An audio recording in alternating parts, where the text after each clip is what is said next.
Hi, and welcome back to the Positive Prepper. I know it's been a while, and I do apologize, but as most of you know by now, when I think I'm going to be able to come back on here, that usually doesn't happen when I think. We had our over Labor Day weekend. We had our Second Amendment party. That was a lot of fun. I wish that I could show you, obviously, pictures and videos from that, but I can't. But it was super fun, you know, trap shooting, and we blew up a piano, and, well, we tried to, and it was just a lot of fun. A lot of like-minded family getting together and honoring our Second Amendment rights, so that was a lot of fun. I have not forgotten about the plantain salve and the toilet paper. So, in this video, I want to start with my main topic, which is basically, if you can't do these things now, how are you going to do them in SHTF?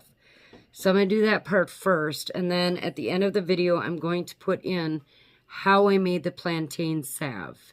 And it's, you know, about 5 minutes, just to give you an idea.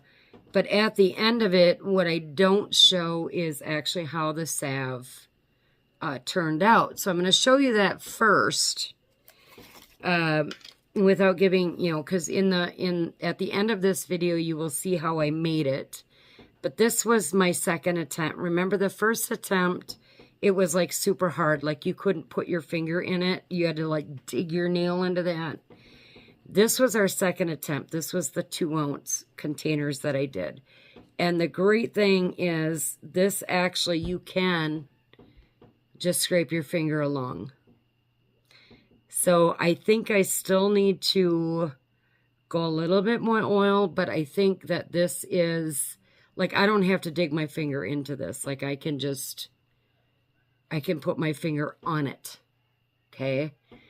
And so I think this was a much better success. So at the end of this video, I'm going to put on there how we made this. You know, obviously I'm not great with editing, so it's just 4 separate little clips that you will see. But I think it worked out great, and like I said, we're getting great reviews on it. I am this week going to be making some more 2-ounce tins of it. So, and we're thinking about either selling them, or we just maybe start still giving some away to get some reviews on it, whatever. But my main topic for this video is if you can't do it now, how are you going to do it during SHTF? So I am guilty of this as much as the next person. There's a lot of things that are in my head about what an SHTF is going to look like, right? And obviously that SHTF is going to be 10,000 times worse than what we think it's going to be. And so I had done another video previously about having a second mode of defense, right? Because you're not always going to be able to just pick up a boomstick with freedom seeds, okay? You're going to need an alternative way, depending on your situation. So if you can't do hand-to-hand combat right now, if you can't throw knives, if you can't shoot a bow and arrow now, it's not something that you're going to automatically know how to do when an SHTF happens. You're not automatically going to learn how to load and shoot different boomsticks, right? You're not going to automatically learn how to function if you're woke up at 2 o'clock in the morning and you have to be instantly ready to engage or to think or to act or, you know, whatever. You're not automatically going to be able to walk long distances. You're not automatically going to be able to apply basic first aid. You're not automatically going to be able to go with very minimal food for a long period of time. So if you can't do these things now, you cannot expect yourself to do these in an SHTF. It's not some miracle that just happens. Okay? True, you will learn how to adapt. True, you will learn new skills, right? You will learn things and you will adapt to things, but you won't automatically be able to respond if you're not able to do these things now.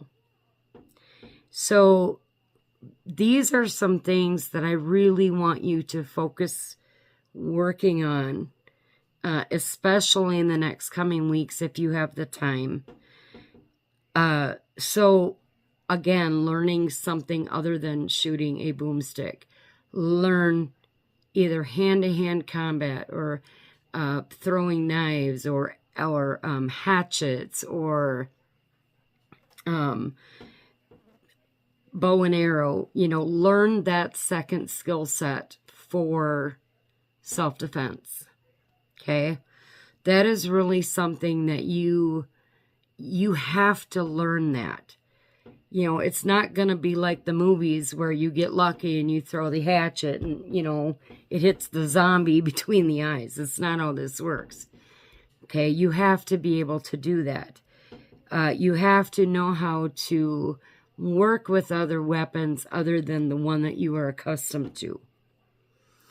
You're going to have to learn to eat foods that you might not especially like. Now, in my family, there's a running thing because I absolutely hate mushrooms.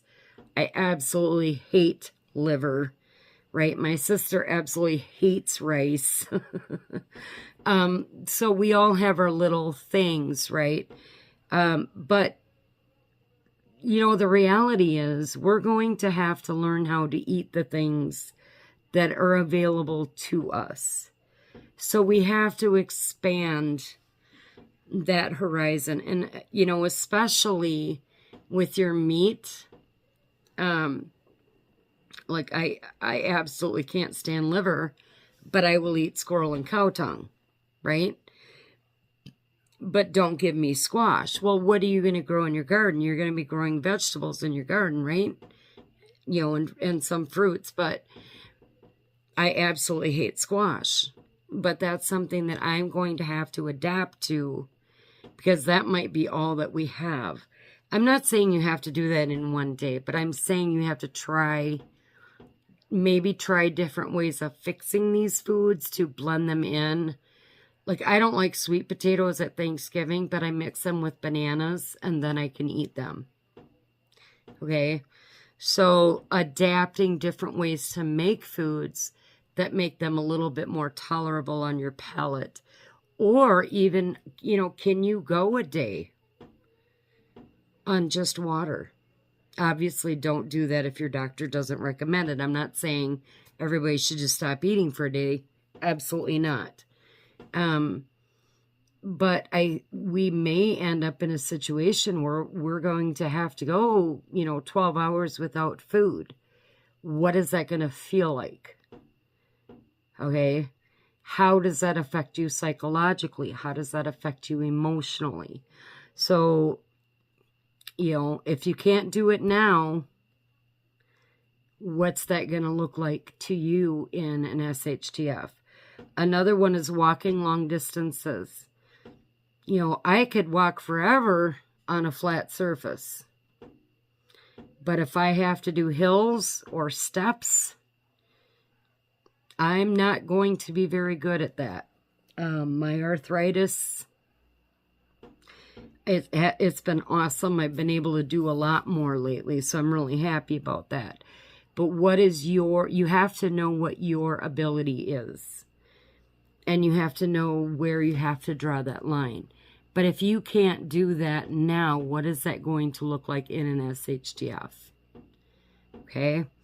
And then the last one was basic first aid. If you don't know how to do basic first aid, If you don't know how to cleanse a wound, maybe even sew up, stitch up, what things can you use to put skin back together to help it heal? What do you use to keep infection out?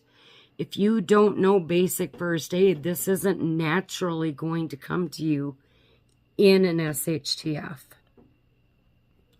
So my point to you is, if you can't do them now, you are not going to miraculously be able to do them. So work on these things. Make it a daily thing. Take a half hour out of your day if you can and learn how to do these basic things.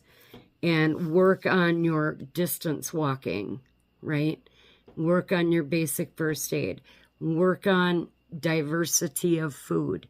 Try some things that you thought you might never try. Or if you've tried them before and you absolutely hated them, liver and zucchini, number 1 and 2, and mushrooms is 3. But figure out a way to make those foods that make them at least a little bit palatable, okay? Expand your food horizons, because you don't know what you're going to be able to eat when an SHTF happens. You might have a lot of food stored up right now of the things that will make good, nutritious meals, right? Things that your family is actually going to eat. But there may come a time when all you have is what you don't like, and you're going to have to figure out a way to get that nutrition. So that's what I wanted to get through today. I'm going to add it's about 5 minutes of how to make the plantain salve. But what I want to say to all of you, as always, is stay safe, stay vigilant, and that will be important in my next video. And God bless you all. Okay, so went out and picked some plantain. As you can tell, it doesn't have to be pretty. But there's the plantain leaf, and of course the seeds we're going to keep. And when you go pick it, it's okay to just pull it, from the root. But it's this part that we're going to be using. So you take these off, rinse them off, clean them up really good. Make sure there's no dirt, grass, whatever on them. Then we take those and we put them in a pan with some olive oil. And we want the olive oil where it's almost covering the plantain. So you can see here I got to add a little bit more to it. So I'm going to add a little bit more, because what we're going to do as this is cooking down is we are going to keep adding plantain to it. I don't have a huge pan here. This is manageable for me. But see the olive oil in there? Okay. So I'm going to add just a little bit more to it. It's kind of a guesstimate. You want it where it's almost covering the plantain. See, now this is really good. Okay, see that? And as this boils down, or not boil, but as this shrinks down with the heat, then I'll keep adding plantain to it a little bit at a time. And then, now that I got that where I want it, and that's all we're going to do to it right now. Okay, then we're going to take this, and we have a turkey fryer with a pan of water. We're going to set this pan, so it's like a double boiler. We're going to set this pan inside of that water. Okay? And this is going to actually cook for 4 hours. And obviously I'm going to come and stir it now and then. This plantain will start turning brown. And that's okay. And then as this cooks down, I'll just keep adding more plantain to it. Maybe a little bit more oil to it. But this is the process. So this is going to sit on here for 4 hours. I'm going to add some plantain to it as it's cooking. We just want all of these leaves really to be brown and really get all of the nutrients out of the plantain and into the oil. And then when that's done, then I'll show you what we do with it after that. So the other part that I should mention is that the seed parts that come off of the plantain plant, Chris is taking them and shredding them, taking the seeds off. And that can actually be used, you can use it with flour, right? That was a flour additive. A flour additive to make bread. So we use the leaves and the seeds from the plantain. I'm sure there's a reason for the roots too, but we haven't done anything with the roots yet. Okay, so the plantain's been cooking for 4 hours, and so I'm putting it in this wire sieve, and I am squishing all the oil out of it that I can get. I want to make sure I get as much out of there because that's what's got all the plantain minerals in it. Okay, but there's not much more coming out. So what we're left with then is all of the oil that has all of the plantain stuff in it. So we're going to pour that back into the pan that I actually cooked it in originally. Okay. Then, keep it right there for a second.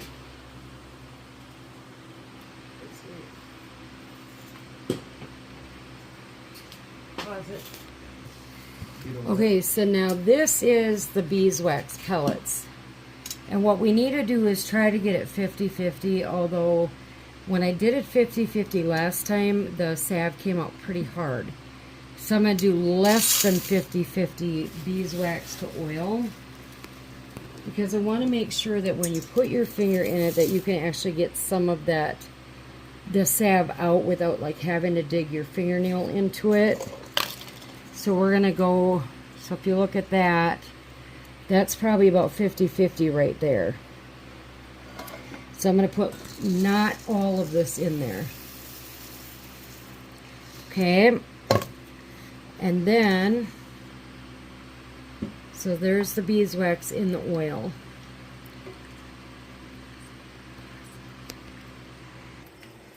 So now we have the beeswax. We put it back in this double boiler again, and we're going to let this wax melt. I put less than 50-50 in it so that this is going to be a lot easier to actually get your finger into. You definitely don't want it as soft as like Vaseline. You don't want it that soft, but you want it a little bit softer. So we're going to let this melt, and then we're going to put it into our 2-ounce tins that I just got today. Okay, so we let it cook for 4 hours like I showed you. We put the wax pellets in there. It's all melted in. I added a little bit more oil to it now. And now what I'm going to do is put it into the tins and make a mess like I usually do. And then when this hardens, this will be our salve. And what I'm hoping is, because I showed you the ones that I made before, where you kind of had to dig your fingernail into it to get to the salve. Hopefully I've got the right consistency on these this time, that it won't be like Vaseline, but it'll be a lot easier to get your finger into. So I will come back on again when these are cooled and show you what they look like.